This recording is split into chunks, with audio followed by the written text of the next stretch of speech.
So, good morning, everyone. Myself is Dr. Ajit Kumar, and I'm assistant professor in the Department of EC at the Presidency University. So, we'll continue our lecture. In the last class, I was discussing about one program related to Boolean expression. So, that one was explained. However, in the kill, we were, I mean, I got here in the kill. I'll explain that experiment. Okay, that experiment was almost over. So this is the code already saved. I'm just going to run it. So as per this code, we are supposed to implement a Boolean expression, okay, whose expression is a b c dash plus a b dash c plus a b dash c dash, okay, and the result will be stored in the bit address 08. Fine. Now the bit address 08, okay, if you see this. Mm,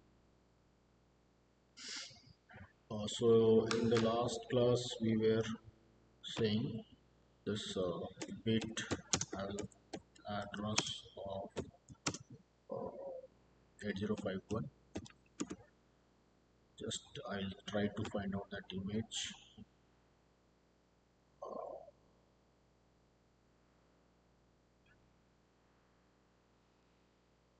Okay.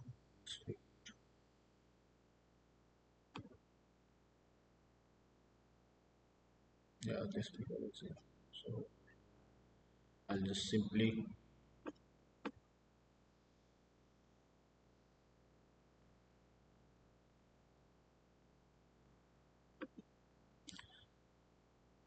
so you can see the bit address 08 is in the byte address 21.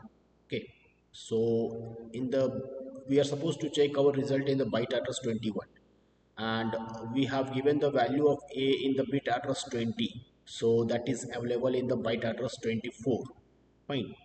So what I'll do is in the 20, I mean, I'm going to select some values in such a way that our output y should be 1. Okay, so if I select this one, okay, this is the Boolean expression. This one was the Boolean expression. So we'll do one thing. We'll try to see this one here.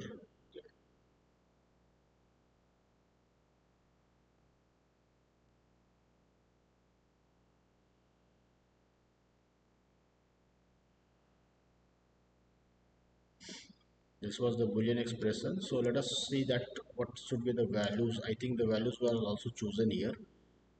This is y. Okay, so I want that the Boolean expression y should be 1. So for this purpose I had chosen a equals to 1, b equals to 1, and let's say c equals to 0, so that I'll get y equals to 1 dot 1 c dash plus 1 dot 1 bar dot 0 plus 1 dot 1 bar dot 0 bar. So ultimately this one is 1 plus 0 plus 0, so this is 1. So I'll do one thing. Here I'm going to take the values, that is a equals to 1, b equals to 1, and c equals to 0. This a was in the bit address 20h, this was in the 00h, and this was in the address 01h. Fine. Now this 20 bit address 20, if you see this diagram, bit address 20 is in the 24. So what I'll do, this is the byte address 24h. Okay, that is 1 2 3 4 5 6 7 8, and this is the bit address 20h where I'm loading 1. Okay, so all other values will be 0. Okay, so like this I'm going to enter the values in the memory window. Similarly, this 2 b equals to 1. Okay, so b equals to 1 is in 00, and c is in the bit address 01, that is 0. So I'm supposed to store 1 in the byte address 20. Both are in the 20, so I'll take byte address 20. Byte address 20 and 1 2 3 4 5 6 7 8. This is 00h where I'm storing the value of b. This is 01 where I'm storing the value of c. And what is the value of B? 1. What is the value of C? 0. And by default all other values are 0. So this is the value which I am going to store here. Okay. Now in this case 40 is 0 and this is 1. So in the byte address 24H I am going to store 01H, and in the byte address 20H I am going to store again 01H. Okay, and we are going to check our result. Our result will be in the bit address 08H. So let us check where this bit address 08 lies in which byte address. So 08 is in the byte address 21. Okay, so we'll answer in the check answer in byte address 21H. Okay, this is where the last time I was stuck. Okay, so this is 21H. We'll check our answer in this address. Fine. So what I'll do is, this code is already there. We have saved this, run this. There was no error. Okay, so I'm going to now enter the values in the memory address. Okay, so in the 20H address, this is the byte address 20H. Here I will store 01. So by storing 01, I am storing the value of variable a as 1. Okay. Similarly, another value is in the 24. Okay. No, in 20 byte address 20, I'm storing 01 means I'll store the b equals to 1, c equals to 0. Okay. So similarly in the 24, I'll store 01 so that I'll store the value of a here. So here I know this value is representing a. So in the byte address 24, okay, I'll store 01. 24, I'll store again 01. 01. Okay, so we have stored the values. We will check our result in the byte address 21H. Okay, so I'll do one thing. I'll go to the address 21H. 21H. Okay, now you can see in the byte address 2100 is there. Now when I'm going to run this code, you will see that this value 00 will become 01 to indicate that our y, which is the output, is in the bit address 8, which is in the byte address 21. So let us run this code.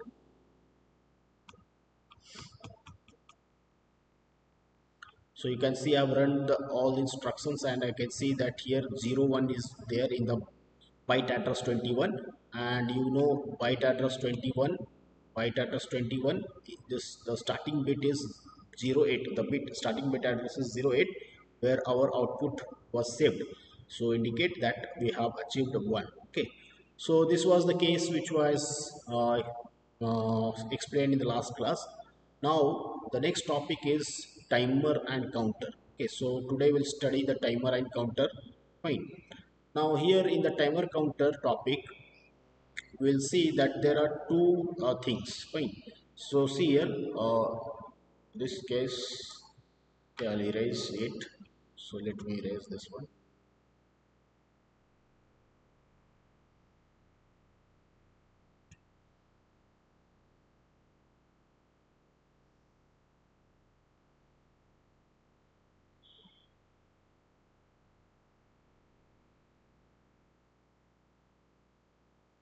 Uh, we'll see.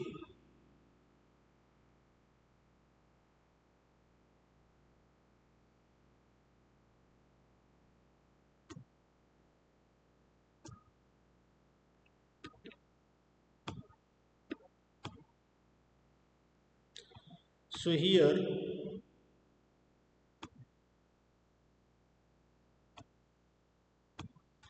here, we'll see that the topic timer and counter is the today's topic. Timer and counter.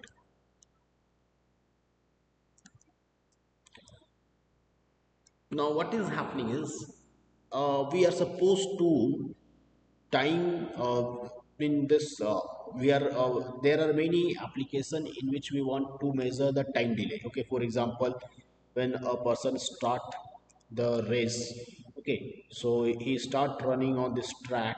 Fine, and let's say this is 100-meter race. Okay, 100-meter race is there, and let's say many athletes are there who is to run on the same track. Okay, so what is happening, this is the end point, and this is the another end point, I mean same end point.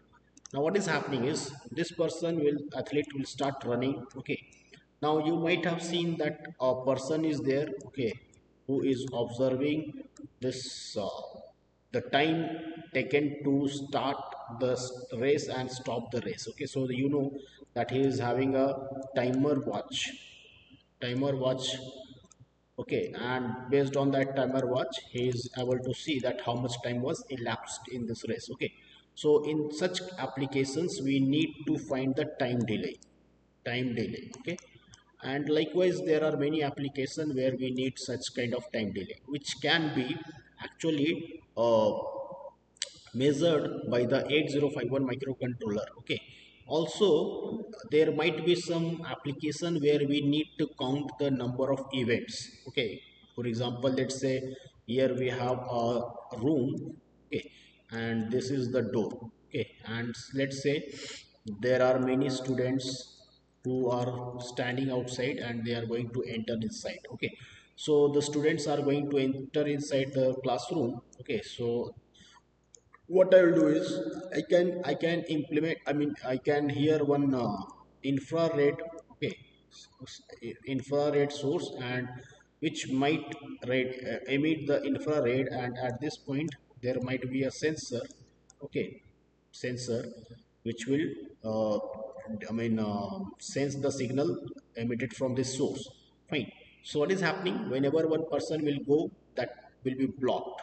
So when this is getting blocked, at that time this will say that one person has entered. Okay, again another person will go and another blockage will be there, so this will again become one. Okay, so like this keeps on counting. Okay, so what is happening is we need to count the number of events. Okay, so for these two purpose, time delay and counting the number of events, we have this timer and counter register. Okay, so there are two basically we have timer register. Okay, by using which we can calculate the time delay, and we can also count the number of events. Okay, so let us try to understand what is this. Okay, now what is happening is there are basically two types of things here. What is that? So this is your microcontroller 8051. Okay, this is your 8051 microcontroller. Now in this microcontroller we have seen that there is a crystal which generate the clock signal. Okay, this crystal generate the clock signal. Okay, clock signal means this kind of periodic on off signal is there. Fine. Now what is happening uh, here in the 8051, there are two registers. Okay, there are two registers, one is timer 0 and another one is timer 1. Okay, these both registers are actually 16-bit registers. 16-bit registers, their diagram is shown just above. Okay, 16-bit registers means they will have D0 bit, D1 bit, okay, D2 bit, and the last one is D15 bit. Okay, so both are 16-bit registers. Fine. Now this crystal will generate a clock signal. This clock signal of, let's say, the frequency is, time period is T and frequency is F. So what is happening is this clock signal is actually divided by 12. Okay, divided by 12, and then this clock signal is fed to this timer register. Okay, now what is happening is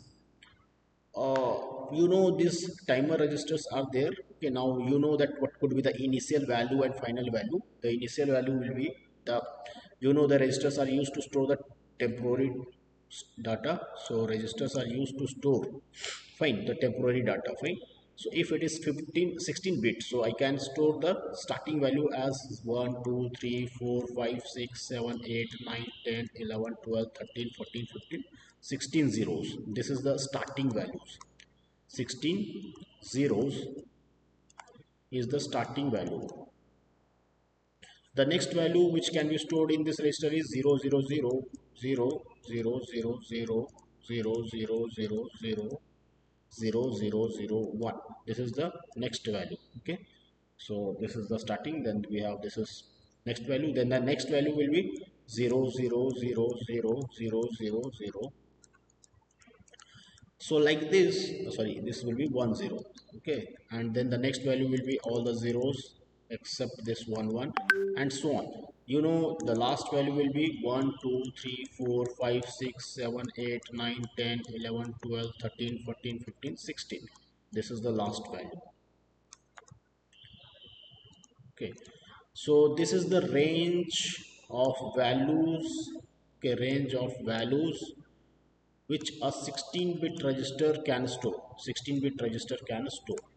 Okay, now what is the purpose of this timer registers which are 16-bit is that what is happening, this clock signal, okay, this clock signal is divided by 12. Divided by 12 means, let's say this is the time period.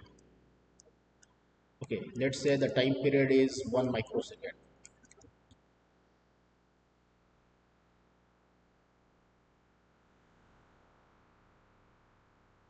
Basically the frequency is divided by 12. So let's say this is 1 microsecond time period and corresponding frequency will be 1 megahertz. Okay, so what happens is this 1 megahertz will be divided by 12. Okay, so this 1 megahertz is divided by 12, and then the output will be 1 megahertz divided by 12. Okay, the frequency will be reduced. When you know that when frequency is reduced by a factor of 12, by factor of 12, then time period will be increased by factor of 12. Okay, so here you will have this kind of clock signal like this. Okay, like this, the time period will be now elongated. Time period has increased here. Okay, because we have divided the frequency by 12. Now this clock signal will be fed to the timer register. So here we have this timer register. So this timer register is there. Okay, now as I said, the initial value will be 0. So 16 0, 1 2 3 4 5 6 7 8 9 10 11 12. Okay, then we have 13 14 15 16. This is the value that can be stored in this starting value that can be stored in this one. What is happening is, whenever one clock pulse is given as input to this timer register. Okay, okay, whenever the one clock signal comes, then this value increment by 1. Okay, so let's say this clock pulse was given. Okay, this clock pulse. So when this clock pulse signal is given from here to here, so when this pulse, first pulse, this is the first pulse. Okay, then we have second pulse here, second pulse.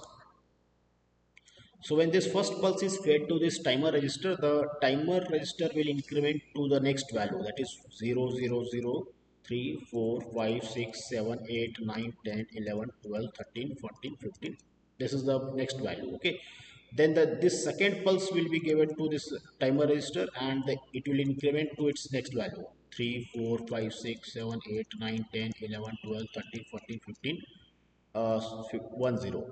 So what is happening? Let us try to write this in hexadecimal value. So the first value was 0 0 h. Okay, when the first pulse came. Then the next value will be 0 1 h. It is 16 bit, so I'll have to use here 4 zeros. Okay, so 0 0 0 1. Okay, when the second pulse came. Okay,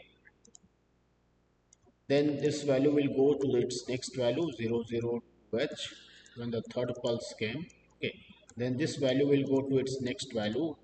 Okay, when the fourth pulse is fed, like this it will go to its last value. So I hope you can understand what is the last value. The last value will be f f f f h in the hexadecimal. Okay, this is the last value. How we got this FFF is quite easy. See here, we have already shown all 16 zeros to 16 ones. Yeah, here. So this one is 0000h in hexadecimal, and this is the last value, which if you combine this four ones, then you'll get f f f h. This is the last value, this is the first value. Okay, so whenever one pulses are fed to the timer register, its count increment to the next value. Okay, so what is happening is, here it will go to the last count value. Okay, the last count value will be on the arrival of, okay, 65,535th pulse. In fact, if you see the, this is the hexadecimal value. In the decimal, its equivalent is 65,535. This is the decimal equivalent of this hexadecimal value.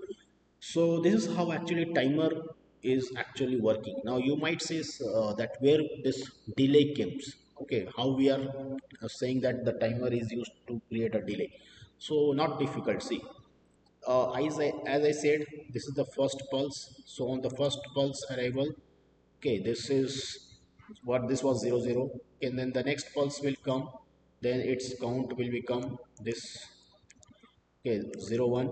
Okay, then the next pulse will come, and then it counts will increase, and so on. Now what is happening is, I know this time period. Okay, this time period is actually 12 microsecond.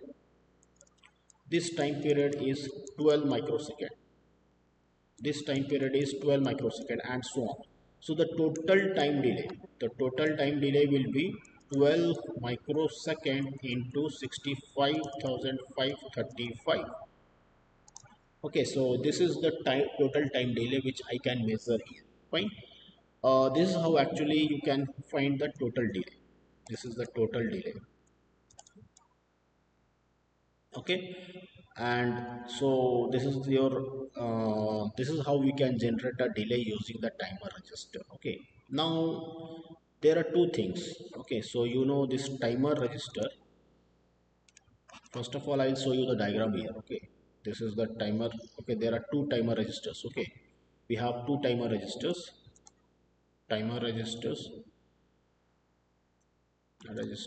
are of two types. This is timer 0 and this is timer 1. Okay, both are 16-bit registers. Okay, this is also 16-bit register, this is also 16-bit register. So 16-bit registers means D0 to D15, right? So this is also timer 1 register. We have D0 to D15, both are 16-bit registers. Okay, and both are used for time delay or to generate to count the number of external event. Okay, now there is another register here that is called TMOD register. Okay, we have another register. This one is TMOD register.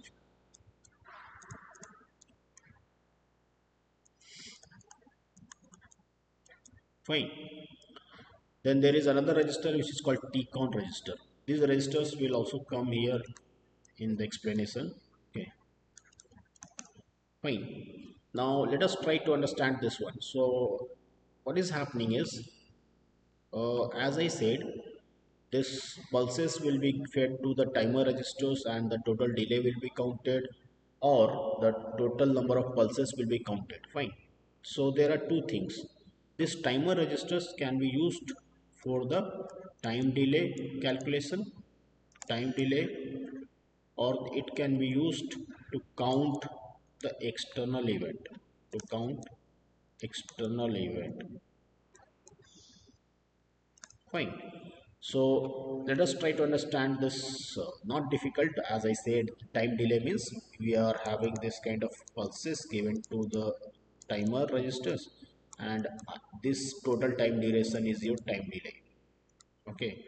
Similarly, if I am giving these pulses, okay, then how many pulses was given?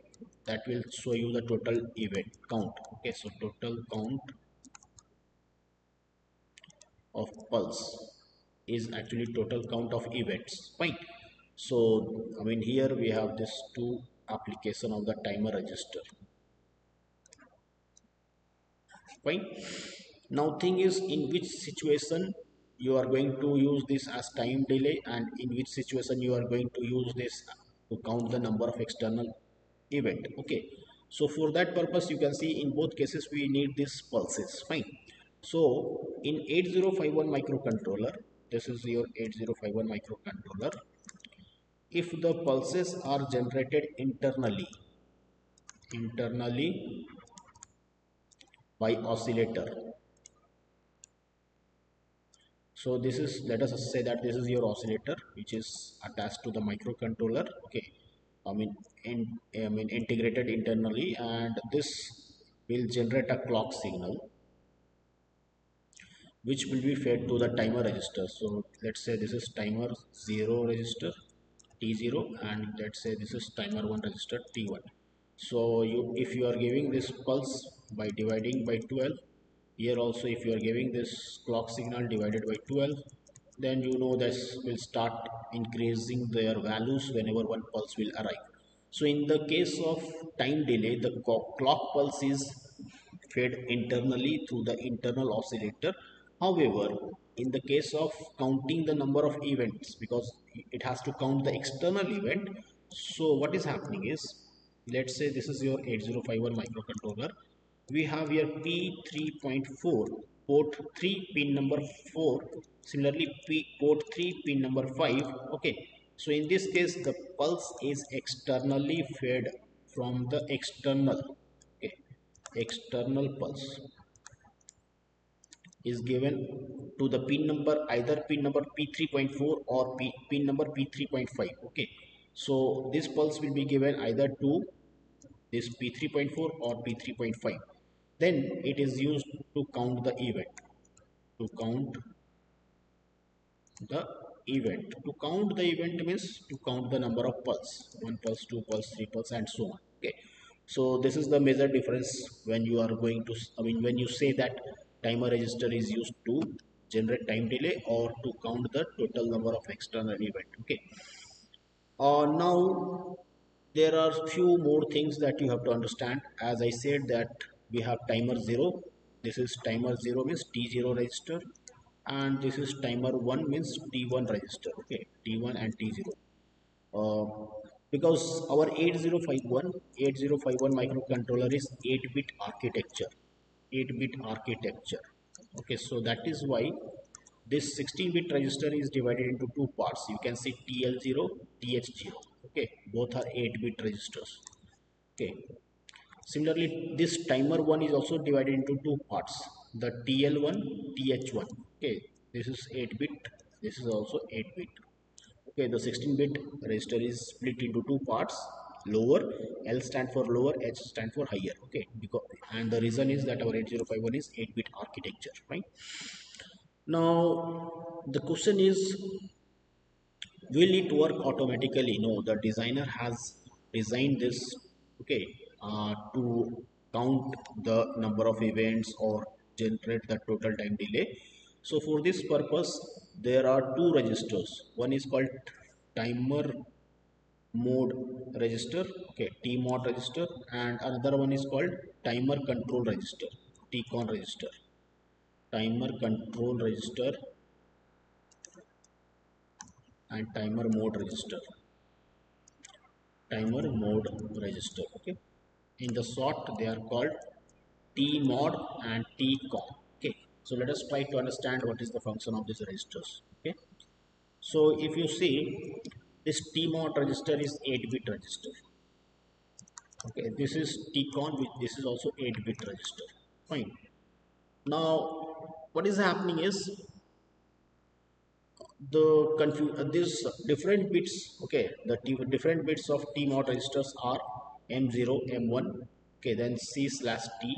Okay, this bit is M0, this one is M1, this is, okay, so I'll do one thing, it is clearly visible, no need to rewrite. So this lower 4 bit is used to control the timer 0, and the upper 4 bit, this upper 4 bit is used to control the timer 1. As I said that there are two registers, timer 0 and timer 1. they should be actually controlled. Okay, I mean they should be executing through this TMOD register. Fine. So this M0 and M1 actually used to uh, configure the mode. Okay, there are total 4 mode in which your timer register will work. Okay, as I said here, the timer 0 is 16-bit register. 16-bit register means it will start its values from 16 zeros and it will go to the last value 16 ones. It is not necessary that I should have starting value all the zeros, 16 zeros to the 16 ones. Okay, I can also have from let's say this 8 ones. Okay, and it goes to the 8 zeros to the 8 ones. So in such cases where you don't need so many counts or so much delay, okay, for that purpose we have this M0 M1. So this M0 M1 actually decide the mode, okay, mode of operation. So this is actually done like this. Okay,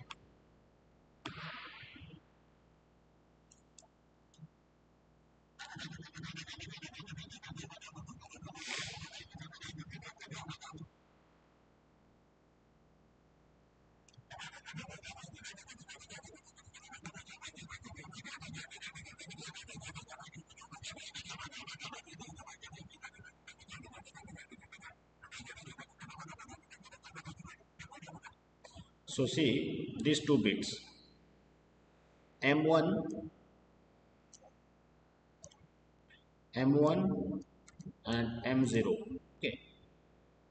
Now this through these two bits I can have code.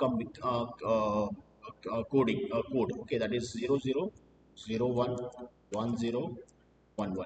If both bits are 00, then it is set to operate in mode 0. If it is 01, then it is set to operate in mode 1. If it is 10, then it is set to operate in mode 2. If it is 11, then it is set to operate in mode 3. What is mode 0? Mode 0 is 13-bit timer. Okay, 13-bit timer means your starting value. Okay, actually it is divided into something like this. Uh, this is TH, this is TL. We know 8 bits are this side, 8 bits are this side. So this 8 bit, okay, this 8 bit will be actually this 8 bit and this side 5 bits. 5 bits because this is 8 bit but only 5 bits will be used, and this side 8 bit. So 8 plus 5, 13 bit. So 13 bit will be utilized for the timer here. That is, it will go from 13 zeros 1 2 3 4 5 6 7 8 9 10 11 12 13 14, so till here to 14 ones 1 2 3 sorry 13 ones 1 2 3 4 5 6 7 8 9 10 11 12 13. This is the count that will be having from mode 0. Similarly, mode 1 means it is 16-bit timer. 16-bit timer means 0000H, that is 16 zeros is the initial value and the final value will be FFF that I had discussed here. Okay, this is the final value. Okay, then this mode 2 is 8-bit auto reload.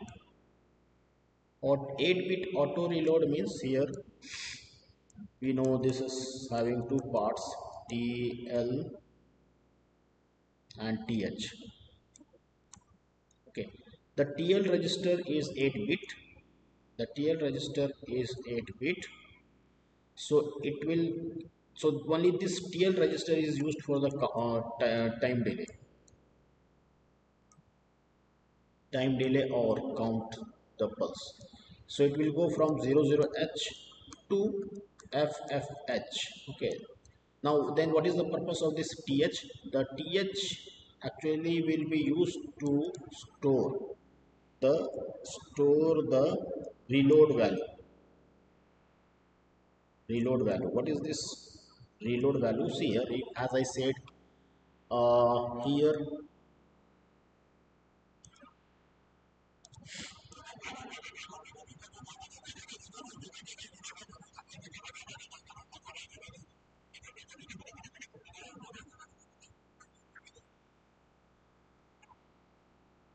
So what is happening is this th will be used for the counting purpose. There will be initial value, okay, initial value, and it goes to the final value. Fine. Final value is FFH, no doubt. Initial value I can have subs here. This is the 00. The next count will be 01. The next count will be 02. The next count will be 03. And similarly, the last count will be FF. Okay, I'm assuming that they are hexadecimal number.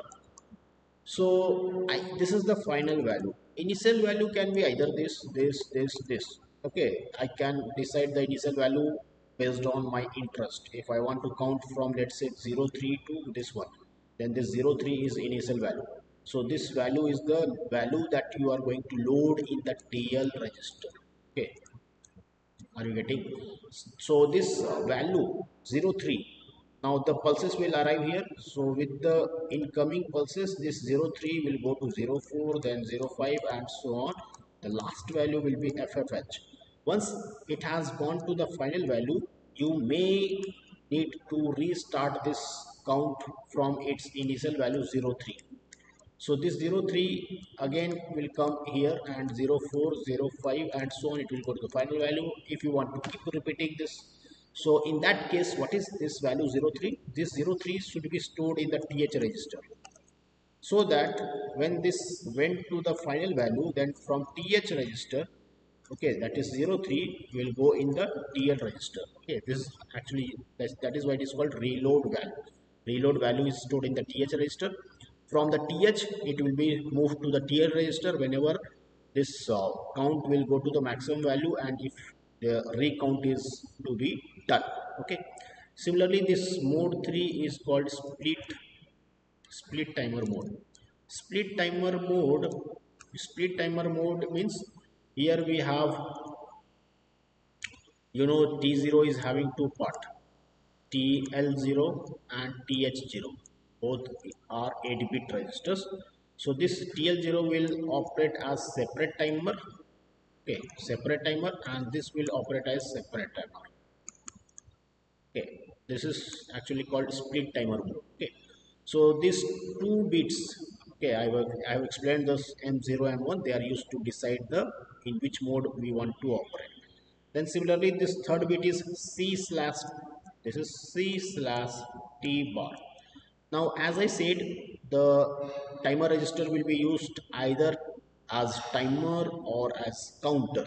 Okay, timer means to generate the delay, or to count the number of pulses. Okay, so that is actually decided by this bit C slash T bar. Okay, how it is decided? It is decided like this. If this bit is 1, you can see a bar is there. Okay, this bar indicate that timer will be enabled when this bit is 0. So if this bit is 0, in that case, it timer I mean your timer will work timer register will work for time delay. Okay, similarly if this bit is 1, so 1 means C will be enabled. Okay, so C is enabled means the timer register will work for counting the pulses. Okay, so timer register is used to count external event. Okay, this is the purpose of this C slash T. Okay, so this C slash T is actually used to uh, distinguish whether your timer register is being used as time delay purpose or to count the external pulse, because at a time this either will be used for time delay or counting the pulses. Okay, similarly the last bit is gate. Okay, now this gate bit is actually used to decide, this gate bit is used to decide whether your timer or counter, I mean timer is software enabled. Okay, software enabled or both software and hardware, both software and hardware enabled. What is the meaning of this one? See here, if you want to start the timer, then there is an instruction which is called set. Okay, set. So software means software, so enabled, because you are going to enable your timer. So in that case you can enable the timer either using software or hardware. Okay, if you want to enable using software, that is through the instruction, then your gate bit should be 0. Okay, if you want to enable your timer using hardware, in that case your gate bit should be 1. Okay, so the question is, what is this software enabled, hardware enabled? So for that purpose you will have to come back to this register which is shown here as TCON register. So if you see this TCON register, which is called timer control register. Okay, in this case you can see this TR1 is there and TR0 is there. So TR0 once should be set to 1 if timer 0 is to be started, is to be started, uh, to be started. And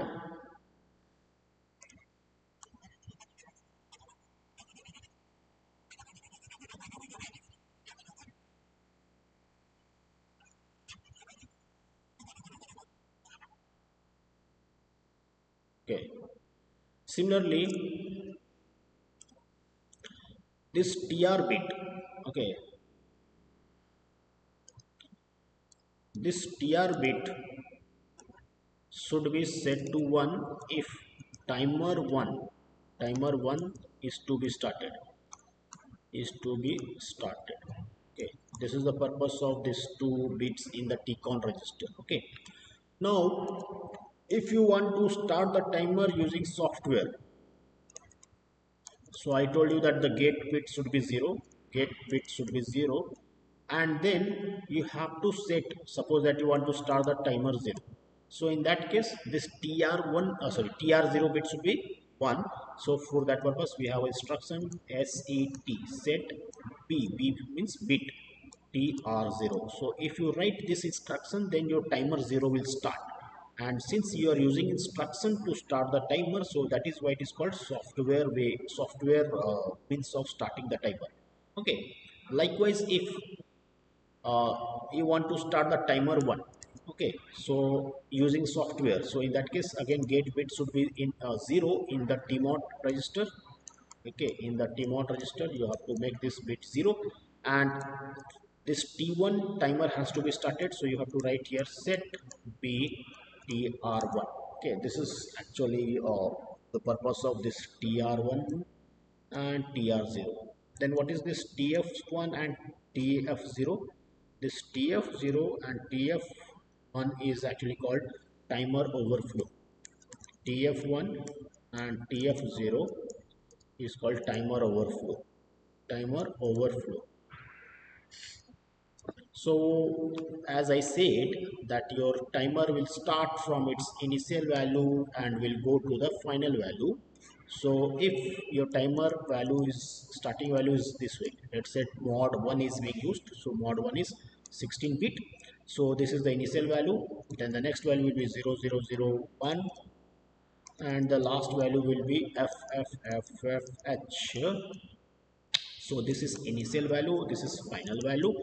And what is happening is, let's say that you want to, when you have reached to the final value, once again you want to start the timer. So if the timer has to start, so in that case this will go to again reloaded with the starting value, will go to the next value and so on. What is happening is, when you have to start the timer, you have to write here set b tr0 or set b tr1. And what is happening, once it has reached to its maximum value, that is called overflow.